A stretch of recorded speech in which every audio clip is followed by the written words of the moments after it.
had to go inside today. It was a little damp outside, so I was a little bit nervous. First day of practice, guys slipping and sliding. We kind of ran into that last year where the dew was on the grass early in the morning. Temperature wouldn't dry it out.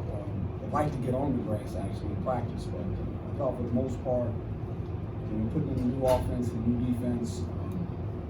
Interesting how when that occurs, you can see smoke coming out of people's helmets. And it's kind of fun to watch a little bit.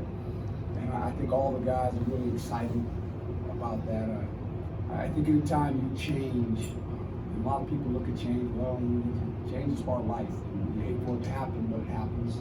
It's happened a lot in this conference, actually. When you think about coaching staffs, it's not just here, but I think you always just concentrate on our coaching staff, but it happens all over the conference. And with that being said, two things happen. Players that have been here are asked to gain more knowledge because it's a new system. Some players, due to the fact they've been here, now they have to prove themselves to a new coach. The coach has to earn the trust, if he's a new coach, of his players. So all that is part of the formula of when change takes place. And I think with that, I think our guys are handling pretty good on both sides of the ball. The speed of the practice was not quite what you anticipate because it's the first day of practice. But I thought the intentions were good. We stayed off the ground for the most part. And tomorrow's another day. And so I think as we continue to go down this road, we'll see improvement. I had a bad joke for the press today. One fell short. I knew it wouldn't work, but I tried it anyway. It will be at practice tomorrow, so don't worry about it. If not, then something's wrong. Questions? Herm, what's your sense with these schematic changes, where that might be good for your personnel that you already have, and where there's some issues that you got to just build out more depth or talent? Well, we've talked about it, and I've made it perfectly clear. Our depth on both lines is not where we'd like it at this point in time. But we knew that when we took over. I said you got to have 20 offensive linemen in the program. And so we went out and we went free agency again. Grad transfers were this wonderful thing they invented called the portal, which is kind of interesting. And there's some things in that I think a lot of coaches are scratching their head about. But while it's still in effect, we got to use it to our advantage. Defensive line-wise, I think we're pretty good inside with what we're trying to do. Outside, we have to have more length. Now we have some players that are young that have some length. We have to see if we can develop them. But our D-line coach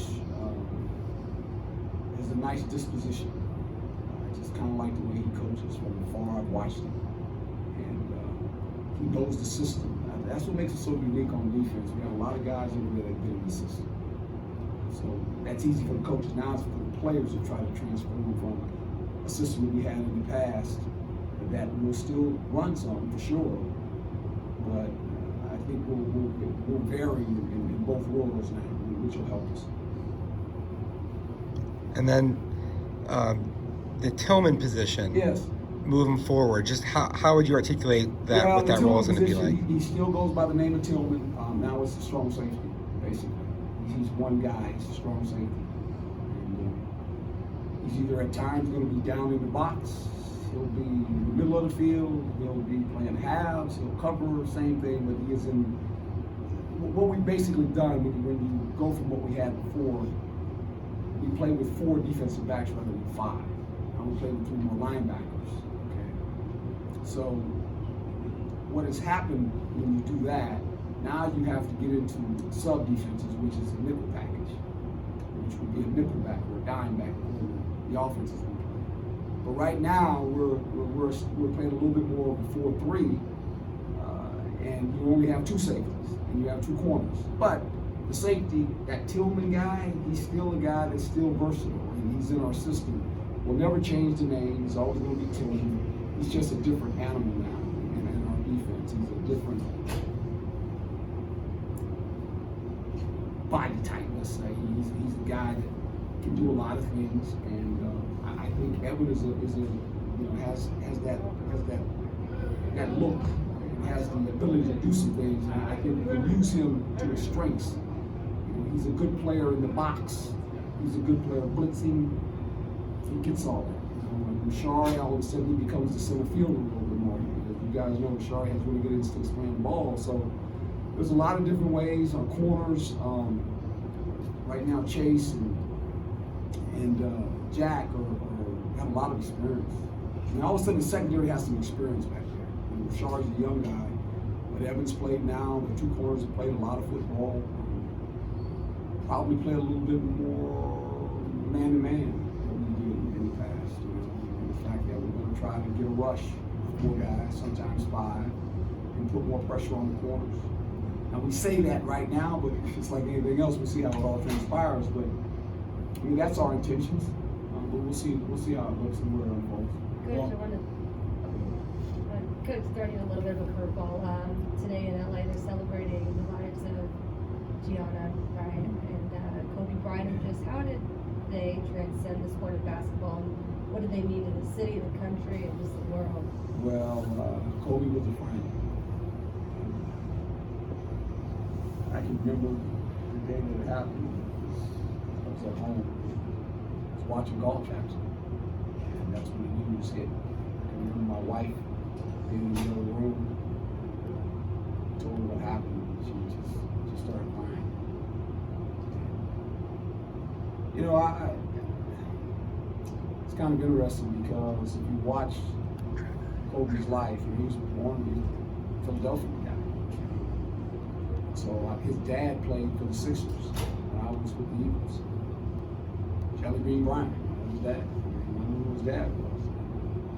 To watch him over his career, do the things he was able to do in a town that, that's the town. LA is the town. And you got to be a star. He was a star. And the thing that I appreciated about him the most is the way he competed.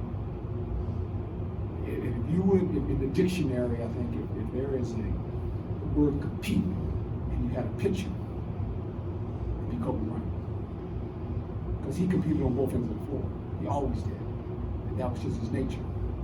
He loved the competition, and he loved basketball. And he was an ambassador for basketball. He touched so many people's lives. I mean, across the water, he touched people's lives. Women, he touched women's lives. And maybe little girls that played basketball, maybe because his daughter was a basketball player. He always had the idea he was promoting the game of basketball.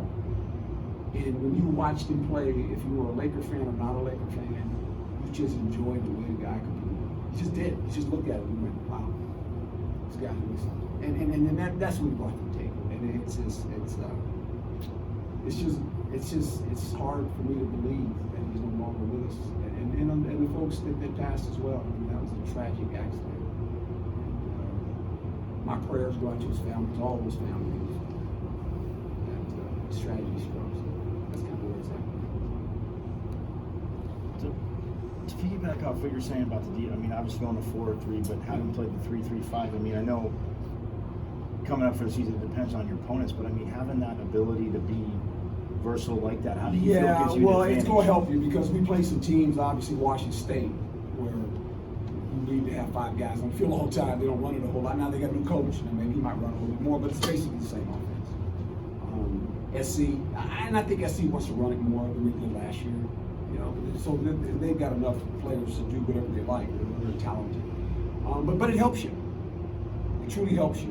So I think we've been versatile in that for 2 years. The players know the system. This is another system that we kind of played in the bowl game. We played some 4-man front. It's not nothing new, but it's maybe more of a base than it had been in the past. What's good about it, I think the players are excited in the fact that if you're up front now, you feel like I got an edge and I can go. And the gaps are defined a little bit more in the run game, which is a little bit different. But Danny and Coach White and those guys brought in a defense that was spectacular for 2 years. From where this team was defensively to where they had gone. I mean, without that defense, we don't make 2 bowls in 2 years. And those guys were great coaches. They had a system. The players enjoyed it. But with that being said, when they left, we were changing a little bit. It wasn't like we were trying to change the defense, but we were starting to morph more to the other way a little bit. And so I just think that can't thank those guys enough for letting us play in that system because it helped us a lot. How important are hybrid pieces to your defense, especially when you're going to 4-down stuff? Very, very, very important. But it was that way anyway. Football's like that anyway. I mean, the spread offense is here. It's in college, it's in high school, it's in pro football. I mean, you have to be athletic as a player, whether you're an inside backer or outside backer. The safeties have to be athletic because they spread you all over the field. And so the good thing is that when we were looking at secondary guys, we were looking at guys like that from the beginning because we were going to play with 5 anyway. Well, we're still going to play with 5 when we say we might play with 6 if we was dying, to be quite honest.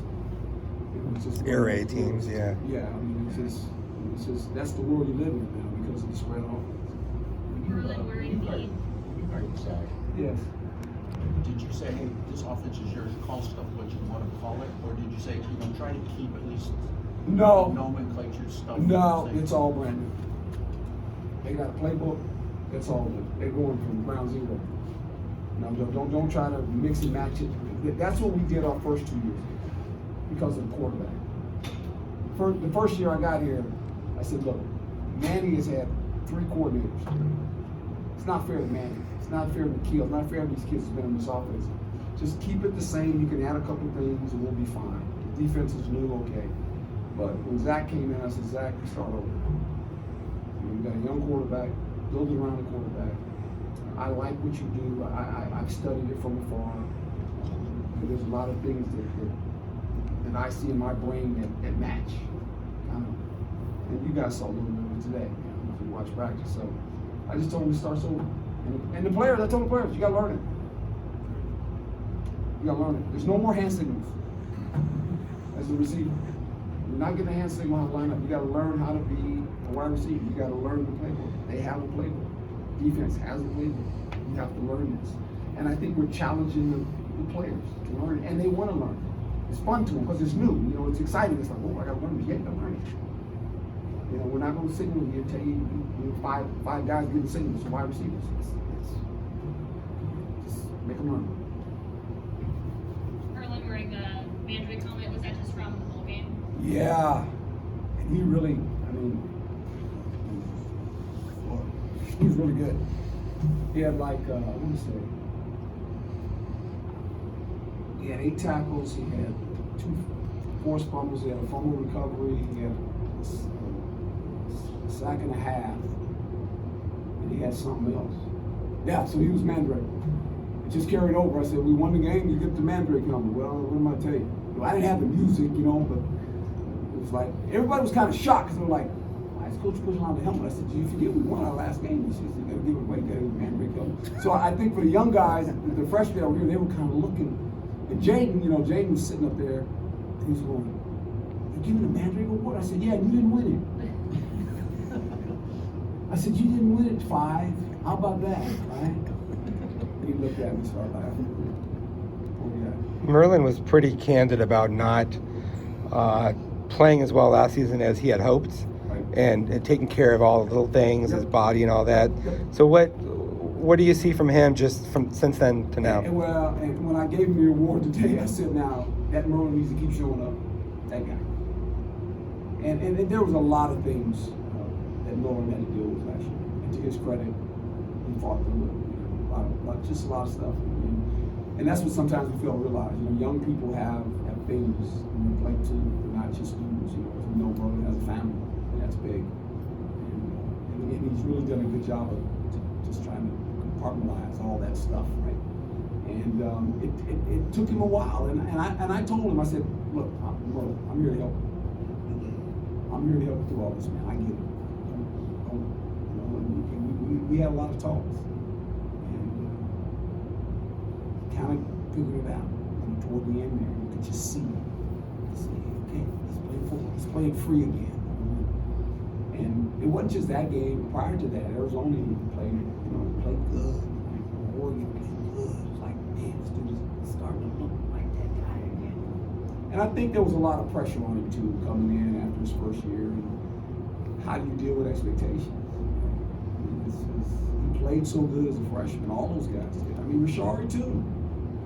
Rashard didn't play as well in the beginning of the season. He had some things going, you know, and how do you deal with success? And all those freshmen that played early and they came in, and now we got another group of freshmen that played really good. One, we know who he is, you know, and everybody thinks he's going to take the team on his back and just, you know, and like, no, you know, 5 is 5, you know.